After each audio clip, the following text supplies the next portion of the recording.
अस्सलाम वालेकुम everyone and welcome back to my YouTube channel CSS blueprint with Syeda मैमा। अच्छा जी, आज ये हमारी ऐसे टाइप्स की क्लास टाइप हम देखने लगे हैं इंशाल्लाह ताला।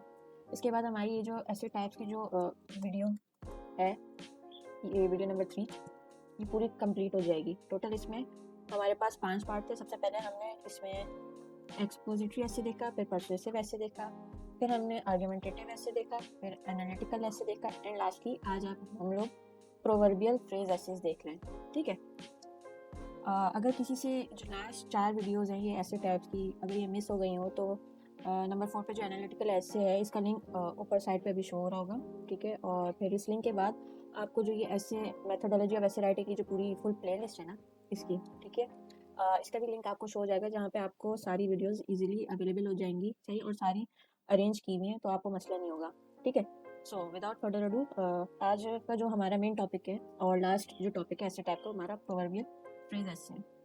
अच्छा जी, जो प्रोवर्बियल फ्रेज ऐसे होता है ये हमारे जो CSS का जो ऐसे का पेपर होता है इंग्लिश का, इसमें ये जो स्टूडेंट होते हैं उनकी कोशिश ये होती है कि वो इस टाइप के ऐसे को ना ही ऑप्ट करें तो ज़्यादा बेहतर है। और उसके अलावा जो यानी कि हमारे मेंटोर्स और डिफरेंट टीचर्स होते हैं, मेजॉरिटी जो होते हैं वो यही कहते हैं कि अगर इस किस्म का आपका ऐसे आए तो इसे ना ही आप अटेम्प्ट करें तो बेहतर है। ठीक है, अब ये हम जरा इसको पहले समझने की कोशिश करते हैं और फिर हम ये भी थोड़ा सा मैं आगे और फर्दर एक्सप्लेन करने की कोशिश करूँगी कि क्यों ये लोग बोलते हैं कि ये अटेम्प्ट नहीं करना चाहिए।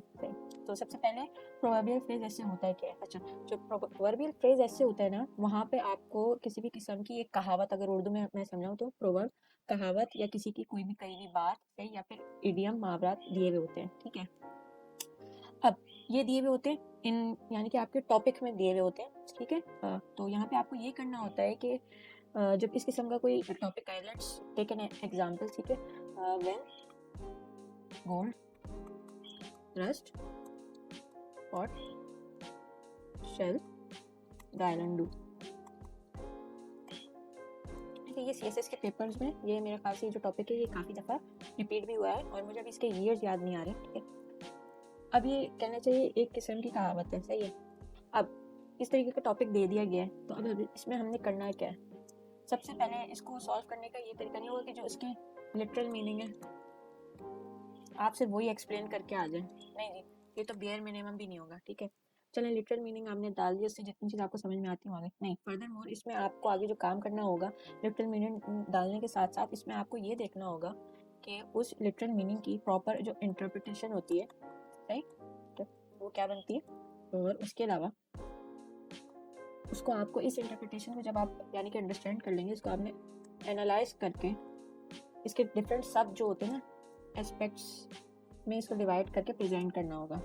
अच्छा, इन सब एस्पेक्ट्स के अंदर फिर आप फर्दर उनमें evidence in the form of आपके जो भी जितना भी आपके ऑन हैंड उस वक्त डेटा अवेलेबल होगा, सही, वो आप ऐड करेंगे। वो कोच की फॉर्म में हो सकता है, न्यूमेरिकल डेटा हो सकता है, केस स्टडीज होती हैं, आर्टिकल्स होते हैं, रिसर्च पेपर, व्हाटएवर। ठीक है, जिस इससे ये जो आप सारा काम करेंगे इससे ये क्या होगा, इससे ये होगा जी, जो हमारा जो ये टॉपिक है ना, ये पूरा when gold rust what shall the iron do वाला, इससे इसके जो मीनिंग्स होंगे ये प्रॉपर तरीके से एक्सप्लोर हो जाएंगे और इस टॉपिक के पीछे की इम्प्लीकेशन या इम्पैक्ट्स कॉमन वर्ड में जो होगी वो भी आप फर्दर एक्सप्लेन करेंगे। और उसके साथ साथ ये जब दो चीज़ें हो जाएंगी तो आप इसको रियल लाइफ जो इवेंट्स होते हैं उनके साथ लिंकेज बना के, सही है, उसको भी फर्दर एक्सप्लेन करेंगे। सही, रियल लाइफ सिनेरियोज को। और उसके अलावा, ठीक है, 1 2 3, और उसके अलावा इसी रियल लाइफ सिनेरियोज की को टच यानी कि आप फिजिकल जो एस्पेक्ट होगा उसको भी, या साइकोलॉजिकल एस्पेक्ट, उसके साथ साथ सोशल डेप्थ भी आप इसमें ऐड कर देंगे। फिलोसॉफिकल,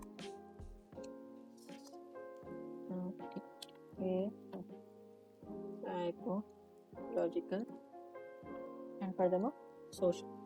ठीक है, इस तरीके से आप इसको हर डायमेंशन से इस टॉपिक को कवर कर लेंगे। ठीक है, उसके बाद एक चीज़ यहाँ पर मैं और बताती चलूँ, वो ये है कि जो ये टॉपिक होता है ना प्रोवर्बियल फ्रेजेस के, इसमें खाली सिर्फ लिटरल मीनिंग हमने एक्सप्लेन नहीं करनी होती।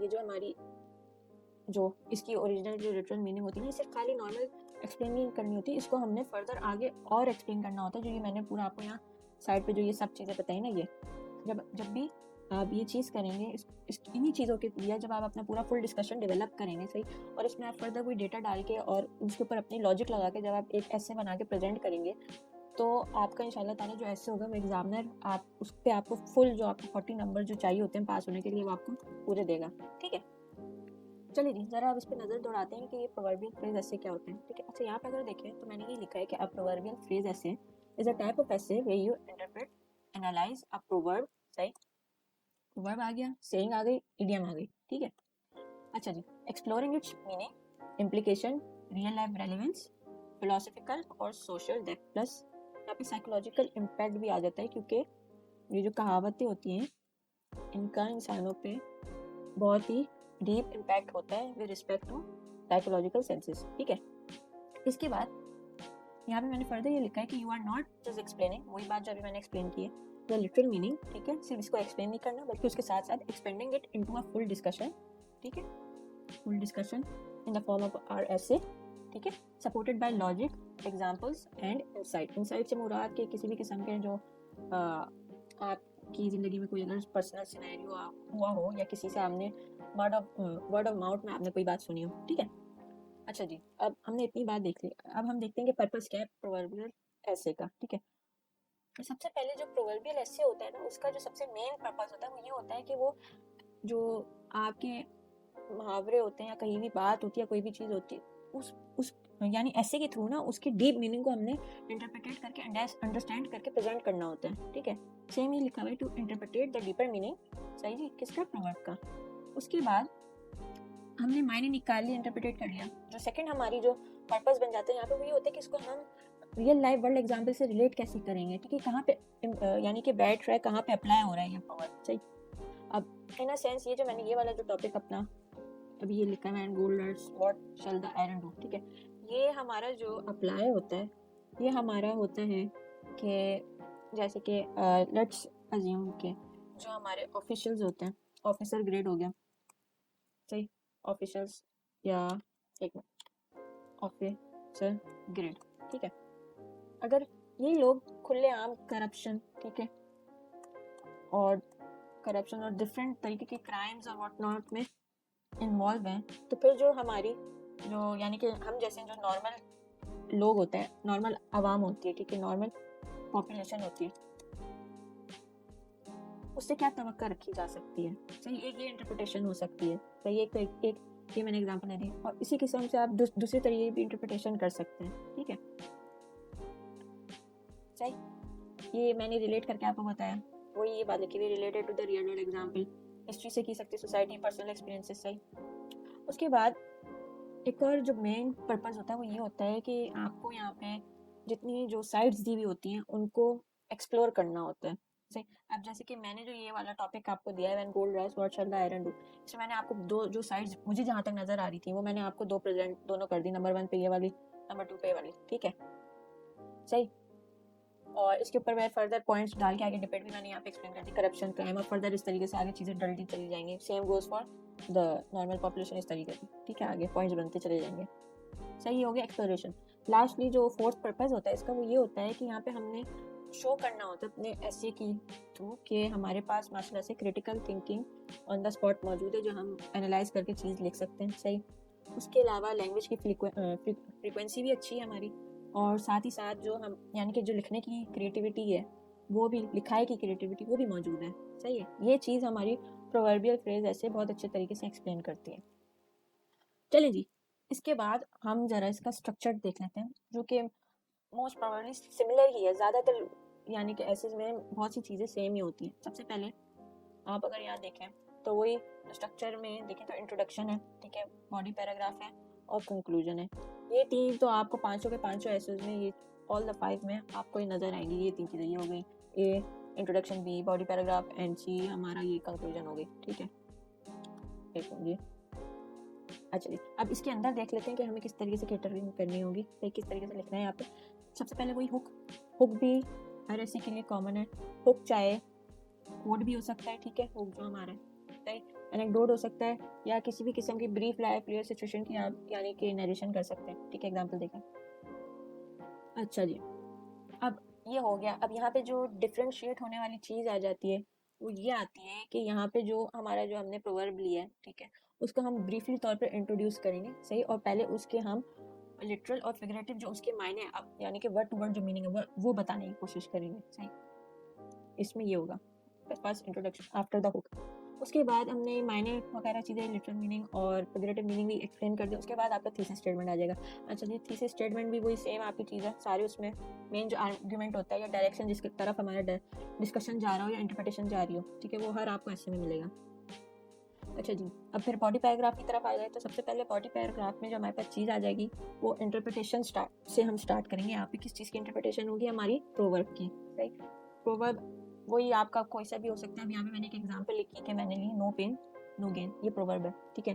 अब यहाँ पे हम ये समझने की कोशिश करेंगे कि भाई अगर ये इस किस्म का हमारे पास डायलॉग आ जाता है नो पेन नो गेन का, तो इसको हम इंटरप्रेटेट करके एक्सप्लेन कैसे करेंगे। इसकी एक्सप्लेनेशन ये बनती है कि सबसे पहले हमें अंडरस्टैंड करना होगा कि जो ये पेन है, ठीक है, ये पेन है और ये गेन है, इसके बिहाइंड की मीनिंग क्या है, सही, और जो जिसने एग्जामिनर ने जो पेपर में ये किस तरफ इंडिकेशन दे रहा है, ठीक है, और मेटाफोरिकली इसकी सिग्निफिकेंस क्या है, उसको हम एनालाइज करेंगे। अब यहाँ पे मैं बैठे हुए अगर मैं यहाँ देखूँ और मैं इसको एनालाइज करके बताऊँ कि नो पेन नो गेन से मुराद ये है कि लेट्स अज्यूम, ठीक है, जो मेरी जहाँ तक इंटरप्रिटेशन बनती है वो यही बनती है कि भाई ज़िंदगी में अगर आपने कुछ करना है, कुछ बड़ा नाम, सही, लाइफ में अपने कुछ अच्छा करना है, ठीक है, तो आपको सेक्रीफाइसेस देनी होंगी, सैक्रिफाइसेस, ठीक है, किस चीज़ के लिए? और बेटर पेस्चर्स के लिए। पेस्चर से मुराद हरी खेती या अच्छी चीज़ के लिए, ठीक है।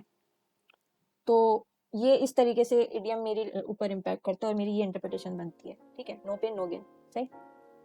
अच्छा जी, अगर हम यहाँ पे ज़रा देखें तो इंटरप्रिटेशन ऑफ द प्रोवर्ब में मैंने ये लिखा है कि ब्रेक द जो प्रोवर्ब है इनटू इट्स कंपोनेंट, सही। मैंने भी ये किया कि मैंने यहाँ पे पेन और गेन को दो अलग अलग हिस्सों में तोड़ के उनको अंडरस्टैंड किया, सही।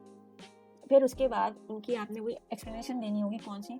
फिलोसॉफिकल, मोरल और प्रैक्टिकल जो मैसेज है, इन तीनों में से या तीनों भी अप्लाई हो सकती है या कोई एक भी लग सकती है, दो भी लग सकती है। जो सी वहाँ पे प्रॉपर तरीके से अप्लाई हो रही है उनको आप एक्सप्लेन करेंगे और यानी कि उनको कोरिलेट करने के लिए आप एविडेंस प्रोवाइड करेंगे, ठीक है। इसके बाद फिर हम इंटरप्रिटेशन कर ली, प्रोवाइड की हमने बॉडी पैराग्राफ के अंदर। फिर सेकंड जो है हमारे इस पे आ जाता है कि हम रियल वर्ल्ड एप्लीकेशंस देखेंगे, ठीक है, इस प्रोवर्ब की कैसे बनती है, सही। अब रियल वर्ल्ड एप्लीकेशन देखने के लिए हमें सबसे पहले तो कुछ एग्जाम्पल्स ही सोचनी पड़ेंगी, ठीक है। वो एग्जाम्पल्स ही आपकी इस प्रोवर्ब की बेसिस को सिग्निफाई करके उनको मजबूत करेंगे, सही। तो जो मेरे पास एग्जाम्पल्स यहाँ पे हम जो डालना चाहेंगे वो ये डालना चाहेंगे, हिस्टोरिकल इवेंट्स डाल सकते हैं, पर्सनल एक्सपीरियंसेस डाल सकते हैं, लिटरेरी रेफरेंसेस भी। उसके साथ साथ कोई अगर आपने अपनी ज़िंदगी में कोई ऐसा करेक्टर देखा हो जो उस प्रोवर्ब पे बैठता हो, ठीक है, इंटरनेशनल यानी कि फेमस करेक्टर्स। उसके अलावा कहना चाहिए कोई आपके पास कोट्स हों, सही, किसी भी फेमस पर्सनैलिटी की, डिफरेंट चीज़ें, ठीक है। अब यहाँ पे मैंने 3 चीज़ें मेंशन की जो ज़्यादातर यानी कि रियल वर्ल्ड एप्लीकेशन में यूज़ की जाती हैं। सबसे पहले आपके हिस्टोरिकल इवेंट्स आ जाते हैं। इसमें आपके मेन जो लीडर्स होते हैं फेमस, वो किस तरीके से यानी कि उन्होंने with respect to no pain and gain जो टॉपिक ये वाला जिसको अभी हम देख रहे हैं, ठीक है, इसमें हम जो हमारे लीडरशिप है उन्होंने किस किस्म की हार्डशिप एंडोर की, सही। Let's take an example of our holy prophet peace be upon him, सही। जब उनके ऊपर वही आई, ठीक है, वो सफ़र जो सारा था और कितनी उन्होंने मेहनत की, वो पूरा यहाँ पे ये एग्जांपल डाली जा सकती है। कितनी तकलीफ़ें उन्होंने मुस्लिम उम्मा के लिए यानी कि फेस की। और उसके बाद अब जिस वक्त मुस्लिम उम्मा को अगर आप देखें तो यानी जो 40 लोगों से चली थी और इस वक्त माशाल्लाह से 2 बिलियन के करीब या उससे भी प्लस हो चुकी होगी, ठीक है।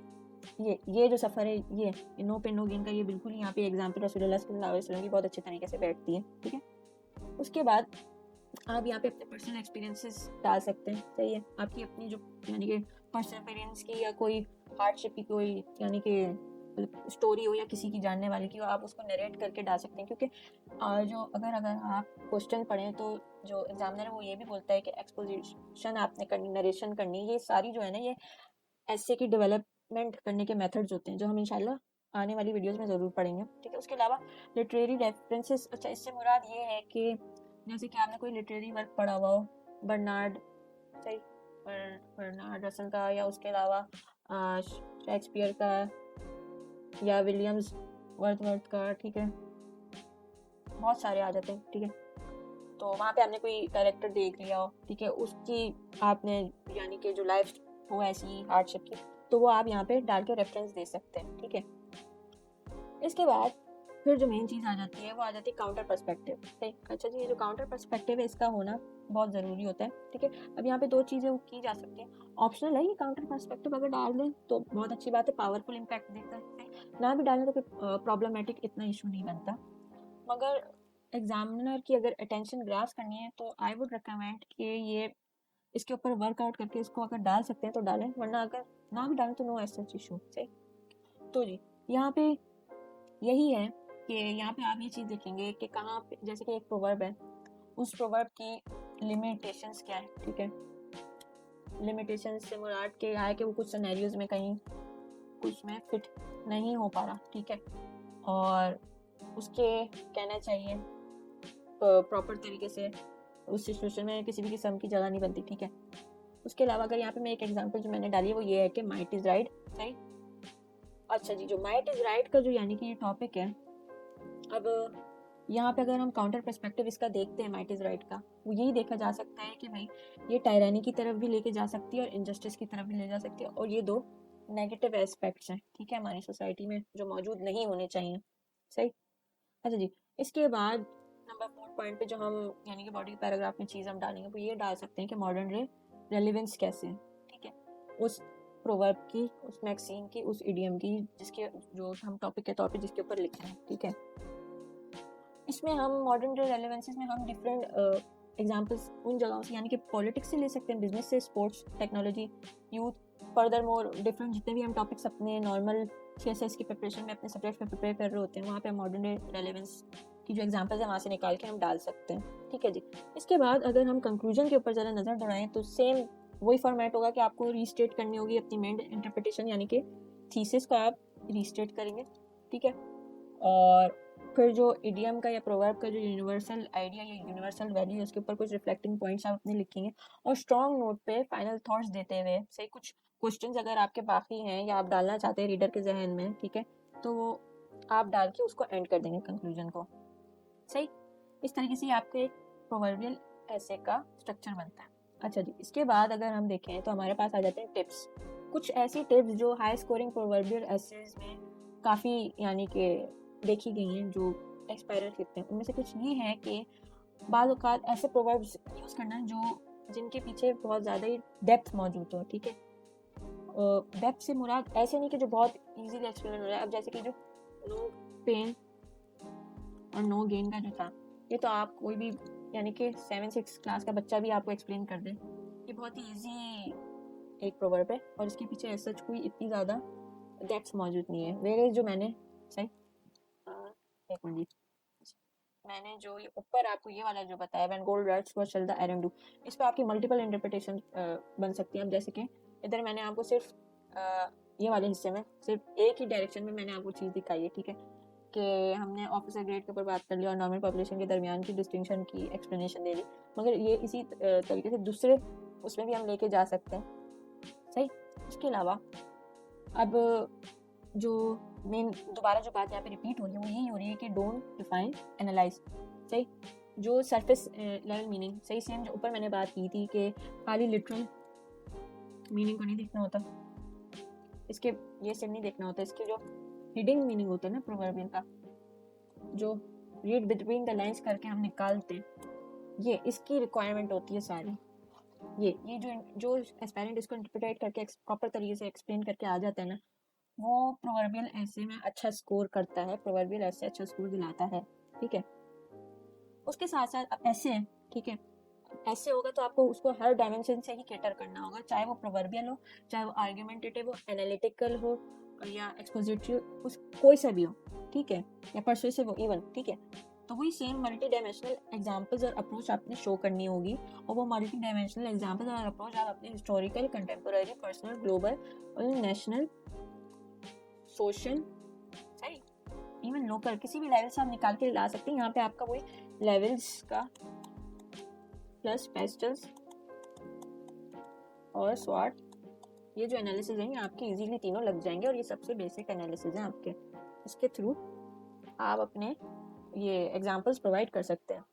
उसके अलावा आपको यहाँ पे एक बैलेंस टोन यानी कि रखने की ज़रूरत होती है। बैलेंस टोन से मुराद कि कहीं पे भी किसी भी पॉइंट पे आपकी जो बायसनेस है ना टुवर्ड्स समथिंग, ठीक है, वो शो नहीं होनी चाहिए। बायसनेस इज नॉट अलाउड, ठीक है। बायसनेस वैसे भी ओवरऑल जो बाकी के जो लार्ज हमने 4 एसेस पढ़े हैं उनमें भी ज़्यादा शोकीज नहीं होनी चाहिए तो ज़्यादा बेहतर है, ठीक है।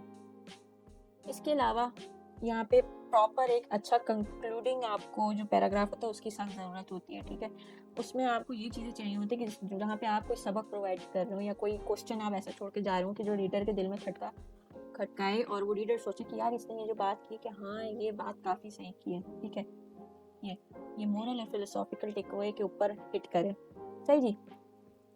इसके बाद मैंने कुछ यहाँ पे कॉमन बहुत ही बेसिक सी एग्जांपल्स हैं ताकि आपको अंदाज़ा हो जाए कि किस किस्म के प्रोवर्ब्स होते हैं, ठीक है, और उनको हम उनके पीछे के जो सेंट्रल आइडिया होते हैं उनकी इंटरप्रिटेशन होती है वो कैसे की जा सकती है। सबसे पहले नंबर 1 पे अगर हम देखें तो ये है uneasy lies the head that wears the crown. अब यहाँ पे मेरे पास 2 मेन कीवर्ड्स या 2 कहना चाहिए प्रॉम्प्ट जो मुझे दिखते हैं वो ये है, नंबर 1 पे मेरे पास हेड है और नंबर 2 पे मेरे पास क्राउन है, ठीक है। ये बहुत ही आसान सा है। अब हेड और क्राउन यानी कि पुराने ज़माने में अगर हम देखें तो क्राउन जो लिंक होता था वो किंगडम, ठीक है, और सेकेंडली किंग से रिलेट होता था, किंग या क्वीन से। और जो क्वीन और किंग होती थी ये वाली पोजीशन, ये तो पावर वाली पोजीशन होती थी, ठीक है। तो इससे मेरी जो इंटरप्रिटेशन यानी कि बनेगी वो ये बनेगी, भाई जो एग्जामिनर मुझसे बात ये मांग रहा है कि जो ताकत होती है वो अपनी एक रिस्पॉन्सिबिलिटी और अपनी दुश्वारियों के साथ आती है, मुश्किलात के साथ आती है, सही है। क्योंकि वो यहाँ देखिए ना, ये लिखा हुआ है uneasy lies the head that wears the crown. साफ साफ आपको उसको अगर आप उर्दू में समझना चाहें तो ये ऐसे बोल सकते हैं कि वो मतलब कि जिसके सर के ऊपर अब इसकी मैं कैसे इंटरप्रिटेशन करूँ उर्दू में कि क्राउन को क्या बोलते हैं, मेरे जहन में नहीं आ रहा है इसमें। क्राउन तो मेरे पास ताज, जी, जिसके सर पे ताज होता है अनईजी लाइज, मुसीबत या अनईजी या मुश्किलात उसके सर पे मंडलाती रहती हैं, जी हाँ यही बनेगी इसी किस्म की, ठीक है। तो अगर सेंट्रल आइडिया यहाँ पे अगर हम देखें तो वही बात है कि power comes with responsibility and burden, same चीज, ठीक। अच्छा जी, अब सेकंड अगर हम यहाँ पे नजर दौड़ाएं, ठीक है, सेकंड पे तो हमारे पास आ गया कि the pen is mightier than the sword. और यहाँ पे मैं वही फिर मैं आइडेंटिफाई करूंगी मैं अपने कीवर्ड्स और जो मेरी प्रॉम्प्ट है उसको। यहाँ पे मुझे दिखा कि पेन, ठीक है, पेन क्या है, माइटियर है किससे, स्वॉर्ड से। अच्छा, जो मेरा लिखने वाला जो पेन है, ठीक है, जिससे मैं लिख रहा हूँ ये ज़्यादा ख़तरनाक है या ताकतवर है तलवार से, सही।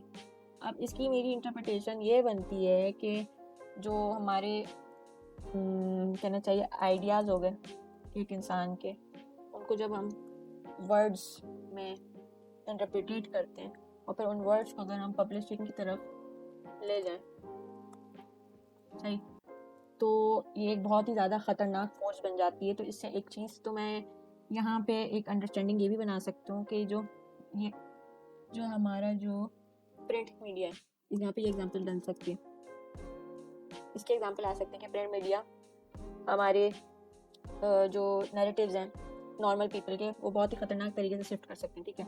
अब इसकी जो यानी कि सेंट्रल आइडिया बनता है अगर हम यहाँ साइड पे देखें वो ये है कि ideas and words are more powerful than force. सही, फोर्स नहीं, स्वॉर्ड है तो फोर्स होगा, सही। इसके बाद जो थर्ड पे जो मोस्ट कॉमन यानी कि आए दिन लोग भी बोल रहे होते हैं कि action speaks louder than words. Commonly जो हमें अपनी फर्स्ट या सेकेंड या 9 10 में भी ये इडियम वर्ब जब अगर पढ़ाते हैं तो उसमें ये बहुत ही कॉमन या यूज़ किया जा रहा होता है, ठीक है।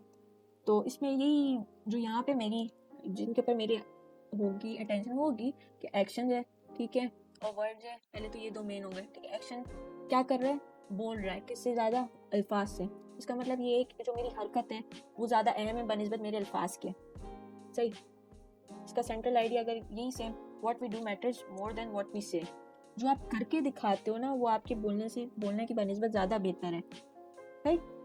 अच्छा जी, नंबर 4 पे आपके पास आ गई when in Rome do as the Romans do.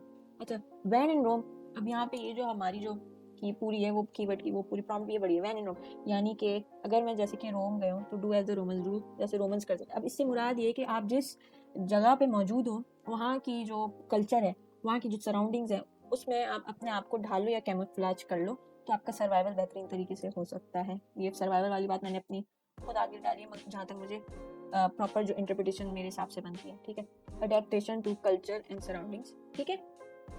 इसके बाद नंबर 5 पे हमारे पास आ जाती है every cloud has a silver lining. अच्छा, अब every cloud has a silver lining. अच्छा, जो क्लाउड अब यहाँ पे क्लाउड पे मैंने लगाया और सिल्वर लाइनिंग पे मैंने लगाया। अब क्लाउड, यूजुअली जो क्लाउड का जो रंग होता है वो होता है वाइट और ग्रे क्लाउड्स कब होते हैं? जब बारिश हो रही होती है, सही है।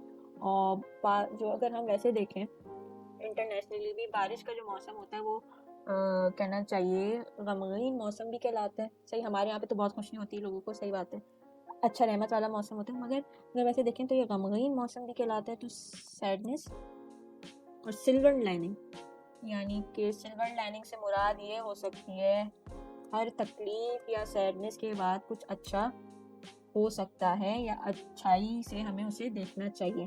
अब यहाँ पे जो मैंने इंटरप्रेटेट किया, अगर वो मैं सेंट्रल आइडिया से कंपेयर करूँ तो यही कि optimism in the face of adversary, सही, हार्डशिप, सही। ये हो गई हमारी इंटरप्रिटेशन। इस तरीके से आप टॉपिक को ब्रेक डाउन करते हैं, ठीक है। इंशाल्लाह ताला नेक्स्ट वीडियोस में हम टॉपिक अंडरस्टैंडिंग और ब्रेकिंग डाउन को भी हम देखेंगे, ठीक है। इसके बाद नंबर 6 एंड लास्ट पे जो है हमारा आज का कहना चाहिए प्रोवर्ब, वो ये है कि all that glitter is not gold, ठीक है जी। अच्छा जी, अब यहाँ देखते हैं कि जो मेरी अंडरस्टैंडिंग के मुताबिक जो कीवर्ड मेरा बनता है वो ग्लिटर हो गया और गोल्ड हो गया। अब ग्लिटर, जैसे कि सबको पता है, ये जो ग्लिटर होती है ये एक आर्टिफिशियल लो क्वालिटी की एक मटेरियल होता है, और जो गोल्ड है भाई, गोल्ड तो नेचुरल एक मिनरल बोल रहे हैं, ठीक है, यस तो सही। इसमें और इसमें, इन दोनों में ज़मीन आसमान का फ़र्क है, ठीक है। तो इसकी इंटरप्रिटेशन ये बनती है कि जो all that glitter is not gold, हर चमकती चीज़ सोना नहीं होती, यानी कि अपीयरेंस के ऊपर हिट कर रहे हैं, ठीक है। और अपीयरेंस के साथ साथ डिसेप्शन की तरफ भी, कि जो अगर इसका उर्दू में जो हमारा मुहावरा है वो यही है कि हर चमकती चीज़ सोना नहीं होती। तो इसका मतलब ये है कि जो चीज़ जैसे दिखती है, अगर वो चमक धमक वाली है तो इसका मतलब ये नहीं कि वो सोने की मानंद हो या कोई अच्छी, यानी कि अच्छी ही चीज़ हो, ठीक है। यहाँ पे सेंट्रल आइडिया इसका देखें तो यही बनता है, अपीयरेंसेस कैन बी डिसेप्टिव, सही जी। अच्छा जी, ये तो आज हमने, शुक्र है कि प्रोवर्बियल फ्रेज ऐसे को कंप्लीट कर लिया, जिसकी वजह से अब हमारा कहना चाहिए कि जो ऐसे टाइप्स की जो पूरी 5 टाइप्स हैं वो हमारी पूरी कंप्लीट हो गई हैं फाइनली, आफ्टर 5 लॉन्ग वीडियोस से।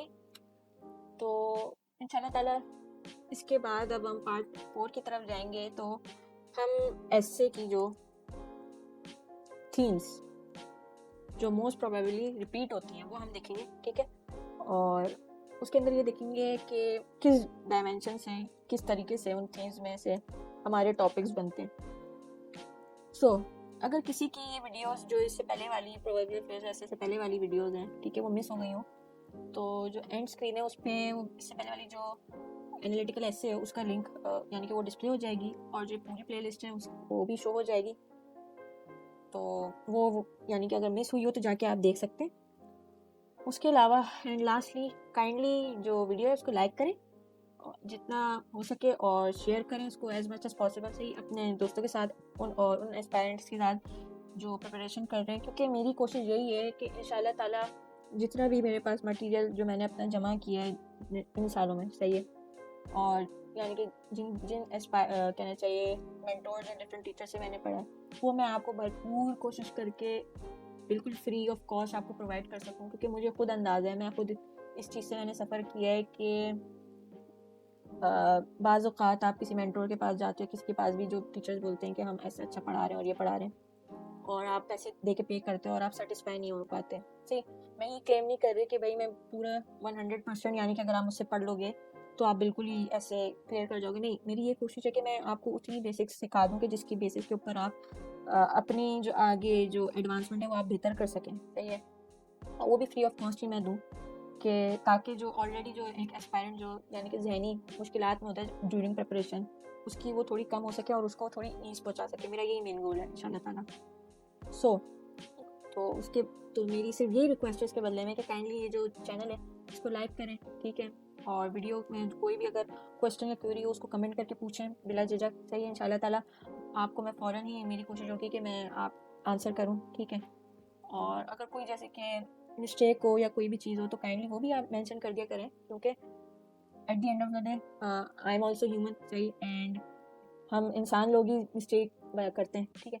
So that's all for today. Kindly like, share and subscribe to this channel. And inshallah ta'ala I'll be seeing you in the next video.